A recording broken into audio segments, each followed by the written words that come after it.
Hello students, the question is what would happen if the vast differentia of the man were cut? Option A, sperms are non-nucleated, semen is without sperm, sperms are non-motile and spermatogenesis does not occur. So the sperms is a male gamete which is formed, is a male gamete. जो कहाँ पे form होता है? You can say the testicular lobules in the testis of the male reproductive system. Now, after the formation of the sperm, it has to travel for the maturation, and through the urethra, it will ultimately release into the female vagina, into the female reproductive tract during the coitus for the fertilization and the formation of the zygote. Okay, so testis में जब वो form होता है तो testis से जो testicular lobules होते हैं आप यहाँ पे देख सकते हो, this is called the testicular lobules. Now here the sperms are produced. Now these are the lobules. There are millions of lobules are there in each testis. और वो जो lobules होते हैं ना वो फर्दर यहाँ पे जाके क्या होते हैं, जॉइंट होते हैं. इसी को हम क्या बोलते हैं, रेटा टेस्टिस बोलते हैं. तो फर्दर यहाँ से स्पर्म ट्रांसपोर्ट होते हैं रेटा टेस्टिस के अंदर, समझ रहे. तो यहाँ से स्पर्म कहाँ पे ट्रांसपोर्ट होके फर्दर रेटा टेस्टिस.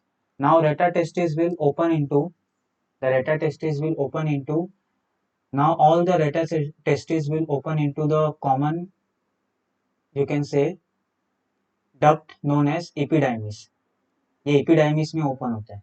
फिर फर्दर वो epididymis कहाँ पे ओपन होता है, ये वास डिफरेंस में ओपन होता है. You can see here vas deferens में ओपन होता है. ठीक है, तो ये कहाँ पे ओपन होगा, ये ओपन होगा आपके epididymis में, epididymis में.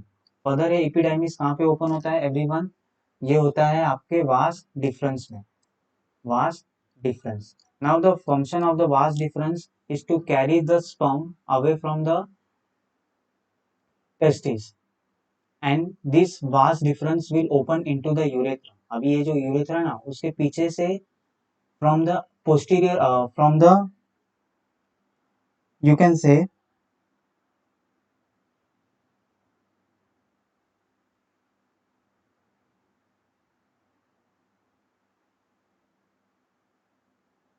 ये जो वास डिफरेंस है ये एब्डोमेन को ऐसे ओवरलूप होके एब्डोमेन से ओवरलूप होके ये क्या होता है, यूरेथ्रा में ओपन होता है.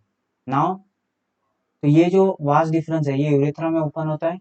Now here through the urethra they will further excreted or secreted out into the female vagina tract.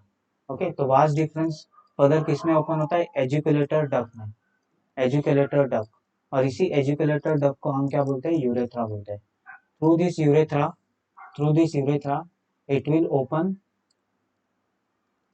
outside, it is open into the penis, you can say, which is a copulator organ. ये कहाँ पे open होता है, penis के अंदर. और through the penis it is releases into the female reproductive tract, during the coitus. Okay, तो ये क्या है, ट्रांसपोर्ट है स्पर्म का, ट्रांसपोर्टेशन ऑफ स्पर्म.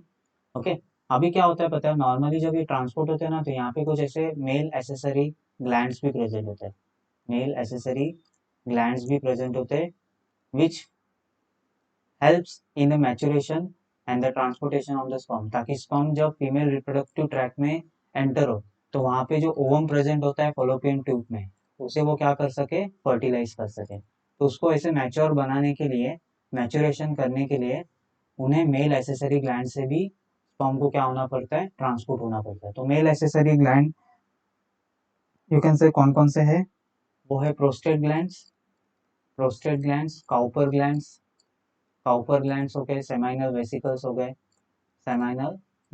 हो गए, ये सब क्या है, you can say prostate glands, seminal vesicles, then Cowper glands.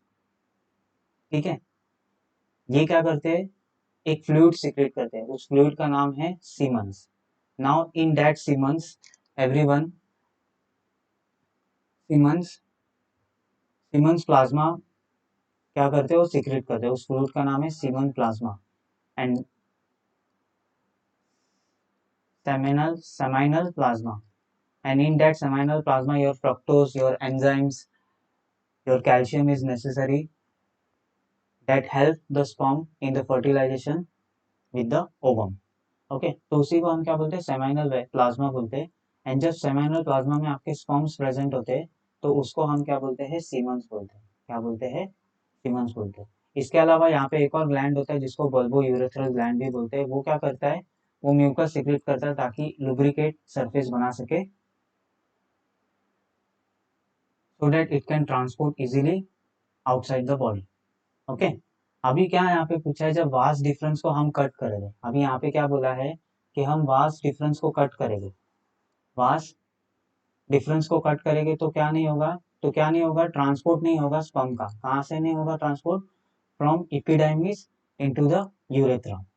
Okay तो यहाँ पे क्या होगा, यहाँ पे सेमाइनल प्लाज्मा तो बनेगी लेकिन उस सेमाइनल प्लाज्मा में क्या नहीं होगा, आपके स्पर्म्स नहीं होंगे। समझ रहा है, तो यहाँ पे सीमंस तो प्रोड्यूस होगा बट उस सीमंस में क्या नहीं होगा, आपके स्पर्म्स नहीं रहेंगे। तो answer that is B is your right answer, that is semens will be produce. Semens तो ये मेल एसेसरी ग्लैंड्स प्रोड्यूस करेंगे लेकिन उनमें क्या नहीं होगा, स्पर्म नहीं होगा। क्यों, क्योंकि यहाँ पे एजुकेटेड, यहाँ पे जो वास्ट डिफरेंस है उसे हमने क्या कर दिया, कट कर दिया। तो अगर जो वास्ट डिफरेंस कट हो रहा है तो स्पर्म्स कहाँ से कहाँ ट्रांसपोर्ट नहीं हो रहा है, फ्रॉम एपिडाइमिस से वो कहाँ नहीं ट्रांसपोर्ट हो रहा है, यूरेथ्रा में। क्योंकि यूरेथ्रा से वो फर्दर पेनिस से होके वो रिलीज होता है फीमेल रिप्रोडक्टिव ट्रैक्ट में ड्यूरिंग द कोइटस। लेकिन जब यहाँ पे कट कर दिया हमने वास्ट डिफरेंस तो वो यूरेथ्रा में स्पर्म क्या होगा, ट्रांसपोर्ट होगा ही नहीं। तो जो सीमन प्रोड्यूस होगा वो सीमन में स्पर्म नहीं रहेगा। इसलिए ऑप्शन बी क्या है आपका राइट आंसर है। So I hope you will understood this concept. Thank you and best of luck.